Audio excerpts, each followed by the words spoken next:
भारत की जानिब से जो नोटैम कल जारी किया गया है वो ये कहता है कि जनाब 30 अक्टूबर से लेकर 10 नवंबर के दरमियान, यानी कि अप्रॉक्सीमेटली 11 दिन, आप 11 या 12 दिन आप समझ लीजिए, वो 12 दिन के लिए एक नोटैम जारी किया गया है, जिसमें, और ये आप नक्शा जो है वो स्क्रीन के ऊपर देख रहे हैं, जिसके अंदर उन्होंने कहा है कि जनाब हम लोग इस पूरे एरिया में जो बिल्कुल पाकिस्तानी बॉर्डर के साथ है और राजस्थान का एरिया बनता है और सिंध का जो है वो बॉर्डर एरिया बनता है, उसके अंदर तीनों जो उनकी अफवाज हैं, जिसमें नेवी, एयरफोर्स और साथ ही साथ जो पैदल फौज है, उसकी जो है वो एक्सरसाइज, एक लार्ज स्केल एक्सरसाइज जो है वो करने जा रहे हैं। अब ये सिग्निफिकेंट क्यों है? इसमें सबसे इंपॉर्टेंट बात ये है कि ये अगर आप गौर से देखिए, जो रन ऑफ कच्छ है, रन ऑफ कच्छ का एरिया जो है वो इसी इलाके के बिल्कुल बीच में आता है। अगर आप इसको मैप के ऊपर आप देखें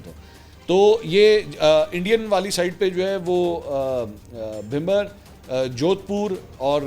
राजकोट के पास का एरिया, और दूसरी साइड से जो रहीम यार खान, दादू और ये सारे एरियाज़ जो हैं वो पाकिस्तानी साइड के ऊपर बनते हैं। तो इन एरियाज़ के अंदर जो है वो इंडिया ने अपना नोटैम जारी किया है कि जी 12 दिन के लिए जो है वो अप्रॉक्सीमेटली हम यहाँ पे ट्राई सर्विसेज एक्सरसाइज जो है हम करने जा रहे हैं।